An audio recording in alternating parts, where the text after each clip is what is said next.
Today's guest, Stoy Hall, brings a perspective on wealth that's shaped by experience, resilience, and a real commitment to changing the system from the inside out.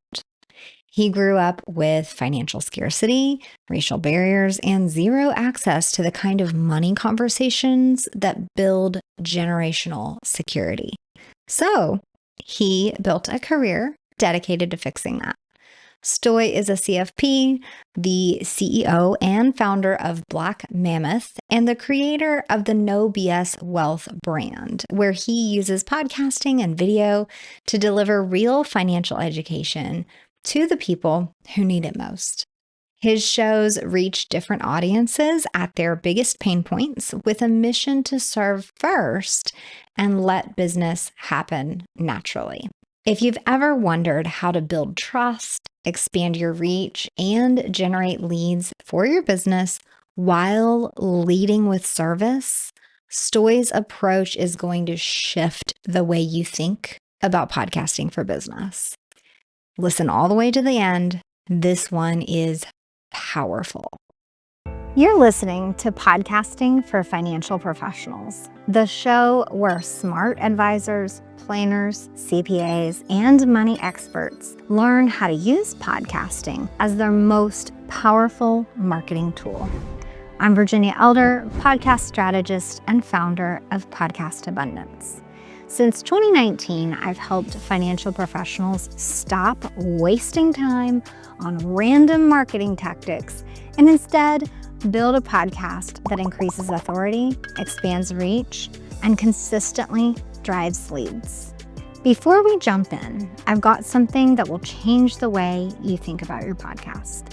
The most important 30 seconds of your show happens right after someone hits play. And most hosts have no idea what to say, how to make an impact, or how to capture the right listener that quickly. That's why I created the Attraction Messaging Blueprint, your simple guide to crafting a strong trailer, a tight 30-second intro, and a clear outro that actually generates leads for your business. Grab yours today at podcastabundance.com/attraction messaging blueprint. Hey, Stoy, thank you so much for being here with me today. Thanks for having me. I'm really excited. Absolutely. So I want to just jump straight into your story and kind of allow listeners to hear about how you got here today. I see that you now have your own firm. You've written a book, you have a podcast, you've got the YouTube channel. It seems like there's a lot going on, but your story really starts with some racial inequity and financial illiteracy and things like that as a kid. So would you kind of guide us? Like, how do you go from that situation into being where you are now, which appears to be very successful? So inspire the kids out there. Yeah, let's do it. Yeah. Like you said, born and raised with a single white mother with a black father who really wasn't around. And for those that know me, and for those that are also light-skinned like me, that's our joke. Like, we're just the common, like, that's norm, right? It is what it is. But when I was being raised, and I wasn't just raised by her, I was raised by my grandparents. I was raised by my friends, families that are successful and stuff like that. So I really got to see things from a whole different picture than just my mother, which is good and bad, right? It was good because I got to learn from others. I could understand that there's other things out there than just what we were living. But it was also bad because I understood that my mom was stuck in a way that she couldn't get ahead, right? So I thought, at least when I was a kid, it's just what it is. This is what I'm going to have to do the same thing she does because that's just where we're at. But quickly realized that's not the case. My friends, families have businesses. My mom eventually launched a business with my grandma, and things were looking up, and you start to figure out like, oh, there are opportunities out there. Money isn't about the gifts and the things that, my mom would give to me. And that's her love language. My mom's love language was gifts and items, which is cool. It took me a long time to figure that out, but that's fine. And so growing up in that realm with not a lot of money, didn't have my father, single mother who worked 12-hour shifts, you just start to, and being a single child, by the way, you have to only child that is, you have to figure out like what matters and what means most. And it took me a very long time to figure that out. Now, luckily enough, I was athletically enough to go to college, play football at Drake University, get my degree in finance, and I minored in business law and insurance. But it even took me about a couple years after that to really figure out what was going on from where my childhood was. And part of that is the 4.5 years I spent at the Boys and Girls Club. And my title was Professional Teen Development Officer. Fancy way of saying I babysat the teenagers room. Is really what that alluded to. But as I was talking to them, getting to know them, getting to know their situations, it was very similar to my own, right? Where lower income family didn't really have the knowledge to know what's going on to get out of their situation because of some trauma that they had when they were kids. We kept repeating the cycle. And I started to understand, like, we have a financial illiteracy issue in America. Found out it's actually the world, but we definitely do in America. I wanted to do something about it. So started down the path like most of us do in the insurance world with a nonprofit, a not-for-profit, and quickly realized that, one, the school systems in our districts also didn't want financial education in their schools. There was always a hoop to jump through. This. We can't have free materials because then we won't get our federal funding, but federal funding doesn't do financial literacy. You know what I mean? Like, it just kept going. And I got through that and became a managing partner. And it was like, I want to do what I think is best for people. And that is financial planning. Mm-hmm. I don't mean the definition of financial planning that most people think of when I say that. And that is investments only, right? Like, investments is financial planning. No, I mean, like, how do you make decisions? How does those decisions every day affect your life, right? What traumas did you have to go through? What emotions are you feeling right now? And back then, I just didn't know what that was. So I eventually left that firm, ended up joining another firm out of Houston. We started doing financial planning. And then I got this like really weird itch to look into what a family office is. Because I was like, there's a lot of wealthy people in this world that keep becoming more wealthy. But I know as a person, there's just not enough time in the day to do that. So how does this actually work? And figuring out that the traditional family office model of they have a team that they've hired, both lenders, attorneys, accountants, you name whatever it needs to be. They hire them to run their life, essentially. And they can make the higher end decisions, but they don't make all the lower end decisions, and they can continue to grow. And I was like, oh, this is awesome. But that's only for people who are worth millions of dollars, like tens, 20s, hundreds, billions of dollars. Why can't the rest of us have something like that? And it kind of like got me interested in like, well, to do so, I need to launch my own firm, because the way my firm I was with then, they were more of the traditional sense of have a lot of advisors, have a lot of clients, build the traditional advisor model way, right? That doesn't fit with me. I want to do this family office thing because I only want to have, back then it was, I thought I wanted 60, 80 clients. Now, today, 40 is going to be the max. And the realization of that comes to do any type of family office stuff, you need to know your client inside and out. You need to know what's in their closet, what's outside of their closet. You need to know and be ready to do the next move. You need to know where they're at emotionally. And all of that takes time and trust. But it allows you the freedom to do those things for them. And so we launched Black Mammoth in September of 2020.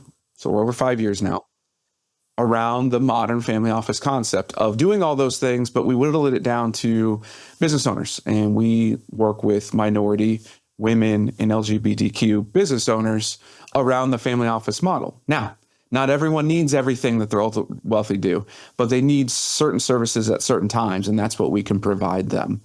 So while that's going on, and I'm rambling everybody, but I'm trying to get you caught up to speed. While that was going on, we were launching that. My staff came to me and were like, let's do a podcast, right? I played D1 football. The other one played D1 football. The other was a wrestler. And then the other was really loved the stocks and loved sports betting. And we were like, okay, let's launch one. But I don't want to launch the wealth one yet because I want to figure out how this works. Okay. Ended up launching a sports one called No BS Goon Squad, which was our sports podcast where we were talking about sports betting and using our experiences and interviewing people back and forth to get an understanding of how podcasting works before we'd launch No BS Wealth. So we eventually launched No BS Wealth in 2020, kind of designed around bringing on experts, what we deemed experts, bringing on people to speak about, business ownership and just an overall wealth idea to bring to them. But as that's grown, now that we are 4.5 going on 5 years, we've whittled that down to now we only have a collective. So right now we have about 17. We're going to have a 31-person collective. That's the only guests we bring on. And the reason for that is we can go deeper into concepts. We can go deeper into stories, deeper into things that if you just have random guests every time, you just can't get that deep, right? And so this collective is people that I've vetted out for not only our podcast, but they're also 31 individuals that we use for our business, right? If our client needs something, it's part of the collective. And so that's now where we've accomplished everything in that. So yes, we do a lot. I have three YouTube channels. I've got one podcast that has 2 series to it. Obviously, I do guest speaking and all of those things. And ultimately, at the end of the day, what brings me the most energy and joy is the fact that I can educate and just speak on these items, whether that's engaging on social media, doing podcasts with you name it. It's just a matter of getting true, transparent, real conversations out to the people so that they can stay off the TikToks and the Instagrams of how to get rich quick, because there are ways to do it, but not those ways. Wow, I love it. Okay, so your story, I know, is just hitting home for a lot of folks, because even if they don't have the exact background or story or struggles that you had, so many advisors go through the path of thinking they were wanting to do one thing, tested out the insurance space, were with a private firm that really limited their potential, and either have already gone out on their own so that they could do their own thing and have their own show and stuff like that, kind of get a little bit of a different strategy going on with compliance, or they're really still in that spot going, I'm about to jump. So I know that they are really identifying with you. So thank you for sharing all that. I would love to hear you real quick before we dive more into the podcast. I want to hear about how you balanced the knowledge that you need, high net worth, high value clients for this family office concept, but also having this deep desire to serve women, Black people, minorities in all cases, LGBTQIA folks, when we know just from surveys and data that wealth isn't typically in those folks' pockets, right? And so many of us are working to shift that narrative. It's super important for all of society, especially everything that we've seen within the past year. But how did you marry those two ideas and say, I don't care that your old white dude's got the most wealth right now. I'm going to serve these people because it's important to me. I'm going to be honest and real. It took me till 2023 to really switch that far. Now, granted, in 2023, after I left my business partner, and that was part of the issue, which is a whole different. That's a whole nother show, right? But I recognize, and I just look back at my book of business, and it was at that point, 90% women, right? I grew up with a single mother, so that tracks, right? I am a Black male. That also tracks. I got a lot of friends and family that are LGBTQ. And so it's I'm already vibing that. That's already my people. What can I do more to help them? Now, granted, everyone listening, it is hard. I don't have any Black clients currently, okay, at all. And a lot of that is because of, one, lack of education, two, trusting this system, right? Quotes, everybody, system, whenever we need to deal with that. And ultimately understanding that to make money, you have to spend time and energy and resources for someone to help you. And minorities, as abroad, all of those don't trust enough to do so. And we're at this really precipice, in my opinion, that people are starting to realize that, which means they're starting to get ahead. But also then we have all of this older population that's passing away that is now providing some resources back down. And we're in this weird area that if I wasn't speaking, or the ones that I know in my collective aren't speaking on this, that we could really lose a whole nother generation. And so, yes, could I easily go out and just focus on the traditional middle-aged white guys who are business owners and make a lot more money? Absolutely. But that doesn't feel right. 2, I don't think that's where we're going as a country. And 3, everyone deserves these types of services. Everyone. Now, granted, do they need all of the services to the degree at which we provide? No. But there are people to serve every person on this planet, and every person on this planet needs someone in their right hand, in their corner, because not a single rich person on this planet has done it alone. People, they just don't. It's not possible. So that's why I focus there. Yeah, I love that. Thank you so much for breaking that down. I think, from a stuffy business perspective, the tendency is like, go where the money is, right? But then so many of us find, maybe it's on this subject, maybe it's on a different subject, but like that separation of like, but I really want to do this thing and I'm passionate about this. I could talk about this all day and I love this, but then I gotta have meetings with these type of people. Like it's just, you feel that disparity and that like pull in 2 different directions sometimes. So thank you for breaking that down. Hey there, quick sidebar to this episode.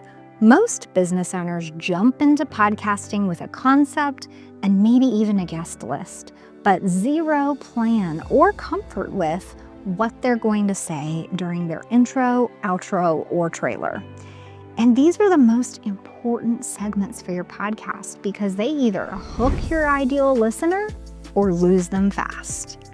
The Attraction Messaging Blueprint fixes that.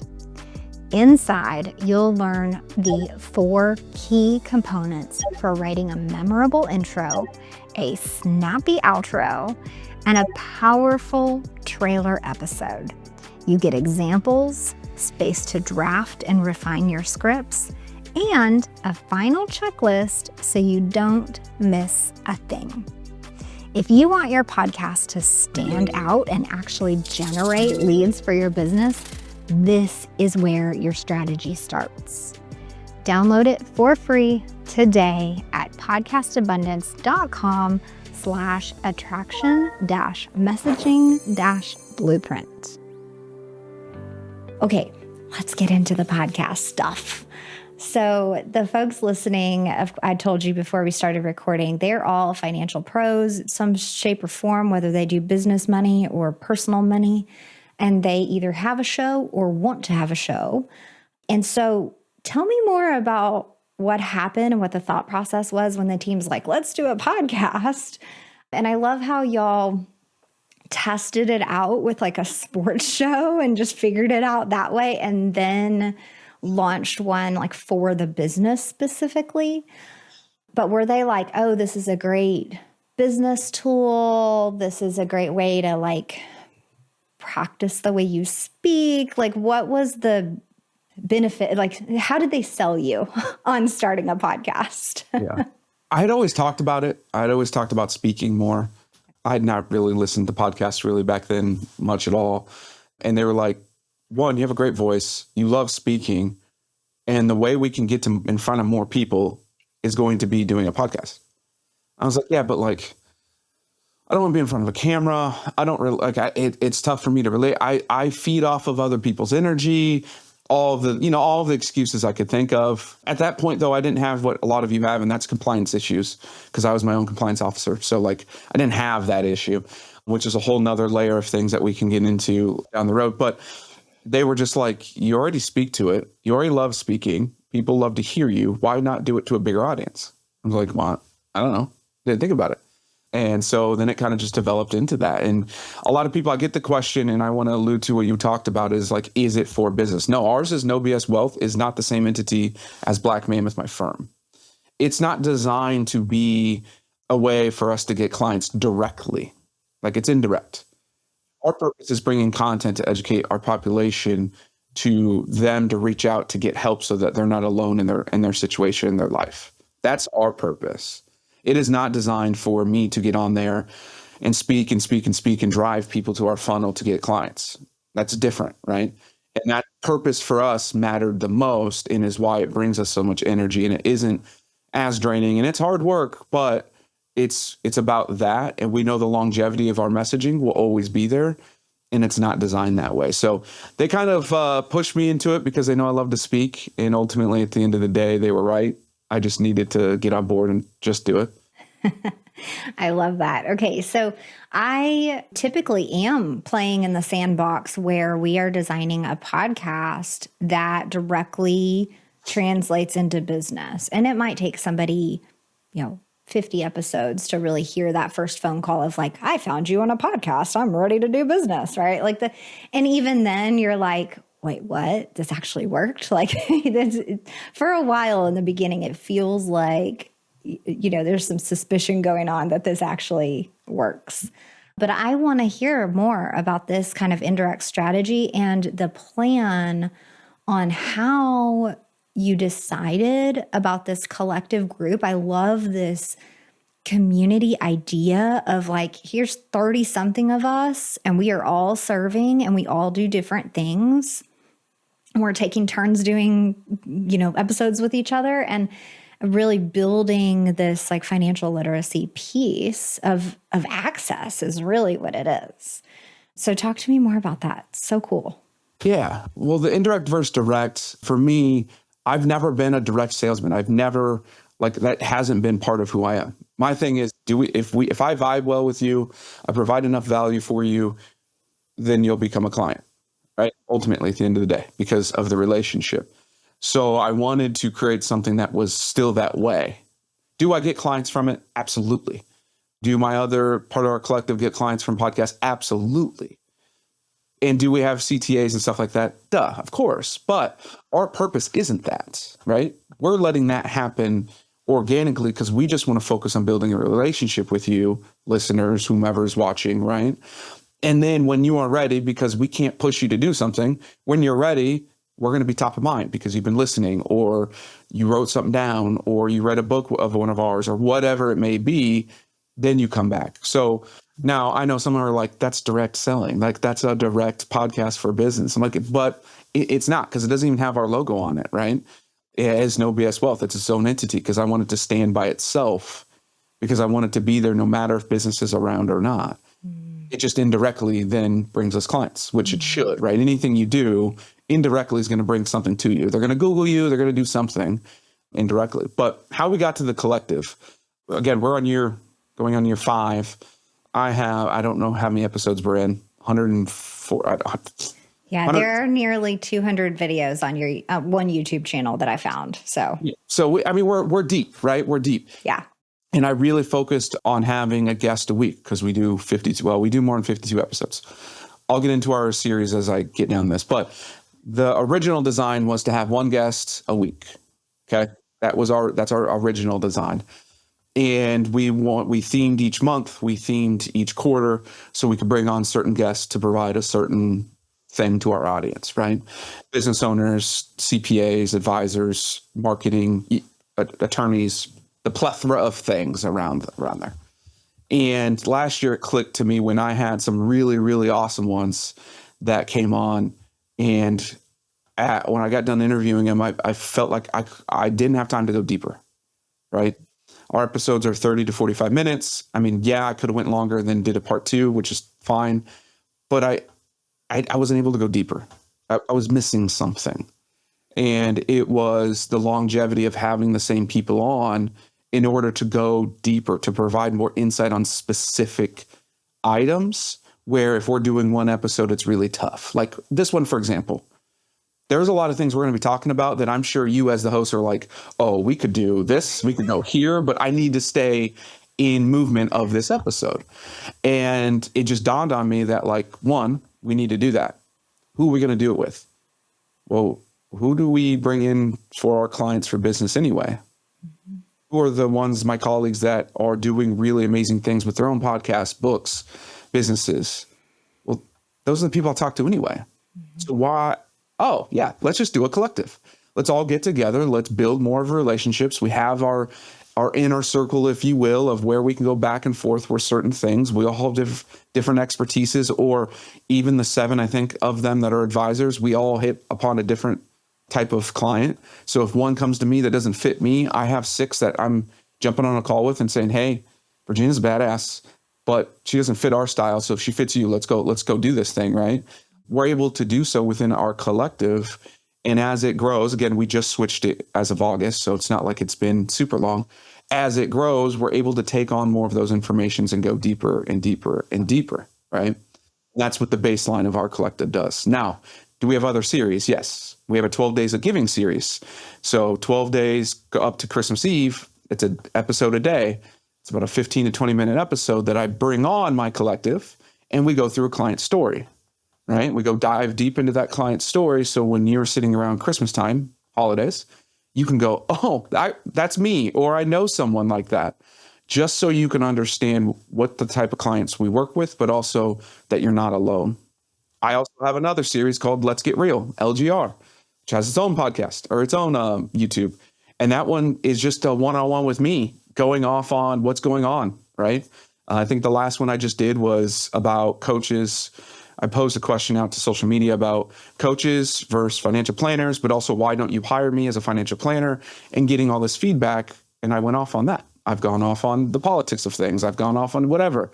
So it allows me to have that different spin within my atmosphere of no BS, because it's all related, but it's different, right? And it allows people to come to the podcast, not just for a 30 to 45-minute episode, but a 10-minute, what is Stoy going off of that's real and transparent, or holiday time, they've got these conversations about their clients specifically. So that's the podcast.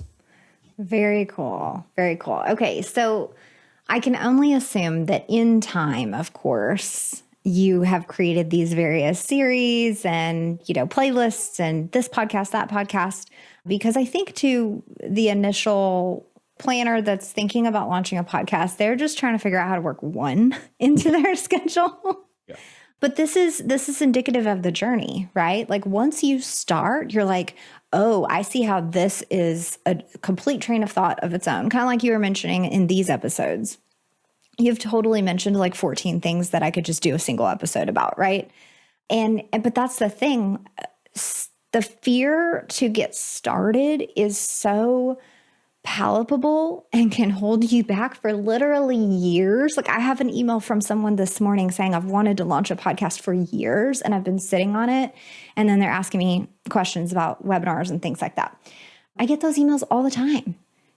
This is normal. People sit on it. But then this is what happens. Once you start, you get even more ideas, even more inspired, recognize how you can support even more people with different things. And what you've done by creating all these different avenues and styles, right? Like the solo show style versus the collective, the sports show, which I don't know if you're still doing, but like that just, each of these pieces is a way that someone can A, discover you, B, get to know you, and then C, go, wait a second, I really want to work with this guy. Like, how do I find him? And then they can go on the hunt, right? Like everybody knows how to just type a name into Google and be like, all right, LinkedIn, sure. Like what else is here? And dive in. So how do you now mix all of these things into your schedule? Like I'm just imagining you're in this room with this cool blue light and you're like on camera all day now. How do you do this and run your business and have a personal life?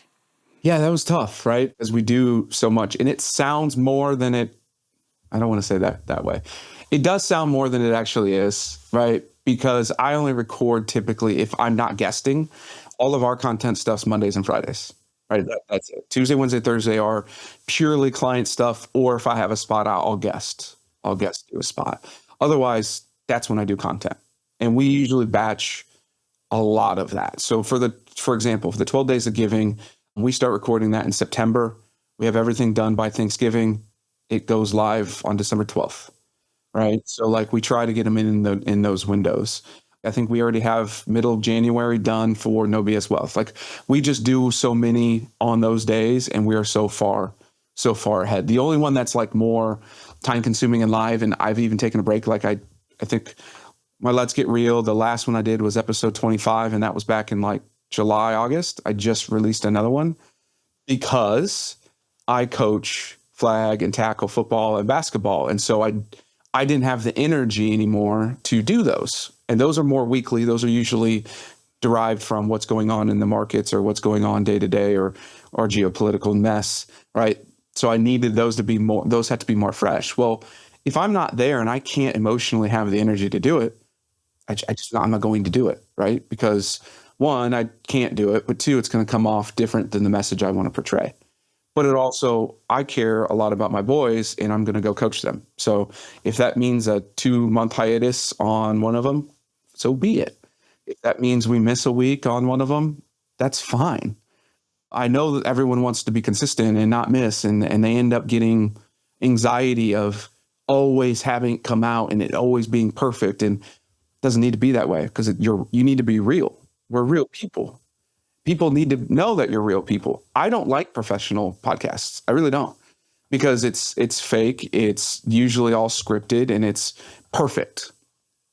We're not perfect. None of us are. Advisors, you speaking to your clients, you're not perfect. You don't know everything. You got to learn. They don't know everything. They've got to learn. And if you have a podcast that is so trying to be so pristine, that doesn't fit humans. Like, it doesn't. You need to make mistakes. You need to have weaknesses. And that's what I hope that everyone portrays in their podcast, and not to be scared is it's not going to be perfect, right? It's going to get better, but you're going to have mistakes. Things are going to happen. And you got to announce that and go with it and be transparent. I think that keeps it authentic, and then authenticity is what matters most. Absolutely. Thank you, because I could feel the like fear in folks reducing as you shared about that, and just kind of that, the whole, the message we've heard a million times of just like, just do it, just get started, but you still have that fear. You're like, yeah, but I can't. And so could you think back with me for a sec and tell me at what point in which show or kind of where you were you relaxed behind the mic and decided like, this isn't that bad. I can totally do this. I'm going to riff on this topic. And you personally started to feel better about it. Well, see, the trick there is it was immediate. We actually technically had a script on the first episode ever for the No BS Wealth one. The sports one's totally different, right? We were having drinks, we're talking about sports. It's a whole different thing. But the one specifically, No BS Wealth, which you guys can all go back to, episode 1 is about me, right? We actually had a script of things I wanted to follow. And as soon as I started going, like, it was gone. I don't have scripts. I don't follow them. Most of my takes, by the way, everyone listening, all of my stuff is recorded once. I don't go back and fix things. I keep mistakes or I keep flowing through it or whatever it is, because it's whatever comes out naturally. Now, I do have an experience speaking. I was a leader on the football team at college. I've public spoke before multiple times. It's always been in my nature. So that's not fair to everyone. However, as soon as I started, it was just like, oh, yeah, that's cool. Now, the only thing I was off was like, where do I look? That was difficult, right? And so I've had to set myself up. Some people can just stare directly like above the camera at the camera. That's not comfortable to me. I start getting like dizzy. I start moving. So I've set myself up where I can put someone's image, like you for right now, or just under my camera. So I'm actually talking to you. It feels a lot better. And it looks like I'm like looking at above or at the camera when it's technically right below it. That is the one thing that was the most difficult for me, because I just didn't know where to look. Like it was awkward, right? Or like, don't move over here. Don't, like, you have your spot. You got to stay there. Those were difficult. But the speaking part, honestly, everybody, if you are already comfortable speaking to your clients, that's all you need, and just go with it. But no, you're not going to be perfect. No, you're going to get off script. And if you guest or you're a host and you have guests, know for sure it's not going to go the way you think it's going to go.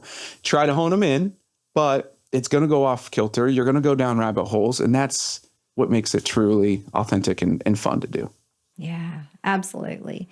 So thank you for that, because I think so many people, especially with AI now and the way that you can kind of customize your GPT, all that stuff, you can really do a stellar job of making it sound like you. And I'll be honest, like my solo episodes are scripted because I just lose trains of thought. Like I will so mess up the episode and not hit the points that I actually wanted to communicate. So I do spend a significant amount of time making sure that I get to say everything I want to in that script, but then also using ChatGPT to like make it more concise because I will talk way too much. So there are tools to like help you through that. But I've done things too where, I've got an app that is essentially the transcript rolling for me so that I can read it, but I still look like I'm looking at the camera. I have practiced enough to where even reading that script, you may not know because I'm able to infuse emotion and facial expressions and still deliver it in a passionate way, even though I already worked on that script for like 2 hours. So, so that is my honest take. But I love your honest take where you're just like, no, can't do it, won't do it. I'll say what I want. And the reason I'm bringing up my way versus your way is that there is no right way. Like you have to do what's comfortable to you. And I love how you were able to identify that. Like first episode, reading a script felt weird and you're like, nope. That is awesome. And I want listeners to really hear that deeply and recognize I can do what I need to do, right? So thank you for sharing that. You mentioned guest interviews and them going wild directions. Can you share a little bit about how do you reel a guest back in, or what were some things that you learned along the way? And you've got experience on both sides, being a guest and interviewing guests. So could you share some tips there? Because I think a lot of folks are nervous about that, right? Like, how do I keep this within 30 minutes? How do I get them to get back on the topic or quit spending 10 minutes telling their personal story or what? Like, how do I do this? Can you share? Yeah, a few tips. Kind of like what you did. You do the intro outside of the actual filming. That's one easy way to get them not to just ramble on to begin. Okay, first and foremost. Two, I would always do a pre-interview vibe check is what I call it. Like we're going to have a conversation prior to for 10 minutes, just to see if the vibe works, see if we're on point, if I want to speak to you. That one took me about 60 episodes to do, by the way. But now it's part of what I do. Less so now because I know my collective, but if I was to do it again, because you need to be able to vibe with them. You need to have that energy. If you don't, though, it's tough. It's really tough. It's like pulling teeth. It truly is. Two things I say to that. One, just try your best, ask questions. You might have to go off script and add a little more to what you're speaking about to try to guide it back to where you wanted it to, or just to inject some energy. Or two, finish it, never publish it. That's okay too, right? It's okay to not to do it. Now, it might screw up all your timing and where you're at. That's fine. But it's better to not do that if you feel like that product is not okay enough for what you want to do. Now, I've had a couple where I'm the guest and the host wants to ramble on. And that is, I just had one last week. That is difficult because there's nothing I don't have control. It's not my show. There's only so much you can do. So what I try to do is I try to make my points more pointy, right? I tried to be as crisp as I could. So that way we didn't go very long. Now it ended up going like an hour and 20 minutes anyway. Okay. For 45-hour-minute show, but it wasn't because of me, right? And so I think you can also control it a little bit that way as the guest. One, make sure that you're not rambling on, but two, if it's going the other way, which was crazy to me, never had that happen, then maybe you just need to even hone in tighter and just try to get your points out and get them done. Great advice there. Thank you so much for sharing that. Like straight up, you do not have to air an episode if it sucks. Like people are so scared to do that. They're afraid they're going to let the person down. They're so dedicated to their spreadsheet that they've created with people's names on it that they have to publish people in that order. And no, you do not need to. And even some of my clients, as we are producing their show in the background, we're having at least a quarterly call, if not more often, talking about who's airing in which order, when are you going to interject a solo episode, just all the strategy. And I've had several where I'm like, this one particular interview came off really awkward.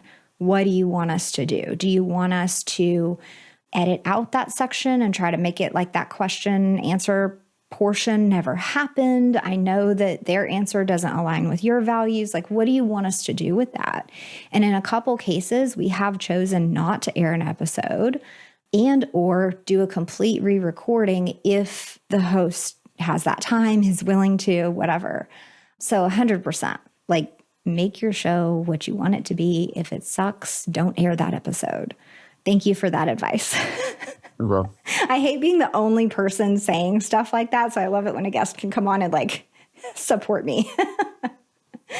All right. So Stoy, you have a free ebook available. And of course, I'm looking at the Black Mammoth brand, not just necessarily the No BS podcast, but is the ebook where you want folks to go, or do you have a different resource, or how do you want to direct people to get to know you better? Well, everyone, you've realized that I'm everywhere, right? Yeah. I have a lot going on. And we do that for two reasons. One, because I got to find a strategy that works. But two, I want to be where you are at and where you're comfortable, right?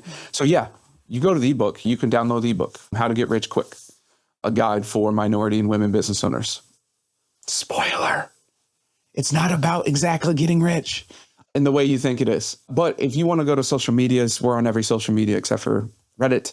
If you want to go to the website and hang out, you can. There's a chat there. There's videos of me talking to you on there. If you wanted to go to nobswealth.com, you can also go there. There is all the blogs, all the episodes from the collective and everyone there. It truly matters where you want and you get your information. We're there. Okay. TikTok, it doesn't matter. We are there for you. So everyone always asks that. I love when hosts ask me that, like, where do we point them to? Wherever they want to go, ultimately. So wherever you want to go, we're going to be there for you, wherever you get your content. Okay. And so before you go, I want to highlight this strategy, because so many of us are focused on like, what's my favorite platform, and where do I feel comfortable posting? And you throughout this episode have talked about meeting folks where they are, whether they are not going to be your ideal client and they are just in search of financial literacy or education or access to other professionals. You've created a space for that. Or whether they are going to be your perfect client, you have a space where they find you as well. You have multiple spaces, right? So if everyone listening can take a step back and say, who needs to discover me and where are they? And then start creating content, resources, whatever in those places, that's how you're going to reach more people that you actually want to work with, instead of like, I don't know, stuffy old white dudes. So thank you, Stoy, so much for being here. Any closing thoughts, words, encouragement, business advice? Yeah, I love this part. I always ask as a guest or when I'm a host is reach out, comment, and engage. Not necessarily for the algorithm. It does help us, trust me. But it's because the only way you're going to learn, or the only way we can change our content or update our content, is if we're having communications with you, right? I'm a very public person, very transparent. Everything's out there. So I'll have communications and conversations with you on social media publicly. However, I know that that's not comfortable for everyone. So at least reach out, DM, email, text. I don't care. But ultimately, the only way we can help you is if you help yourself by reaching out. Okay, so please reach out to us.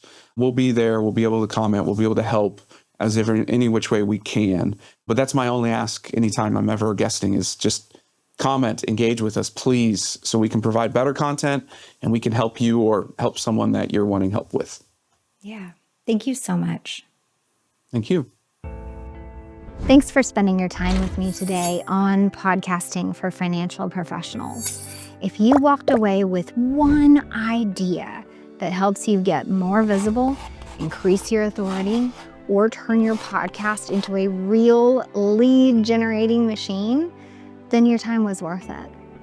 Before you go, let's make sure you have strong intros, outros, and a trailer for your podcast that pulls in your ideal clients. Grab the Attraction Messaging Blueprint. It gives you the formula, examples, and worksheets to make the most important segments of your show count. Download it for free right now at podcastabundance.com/attraction-messaging-blueprint.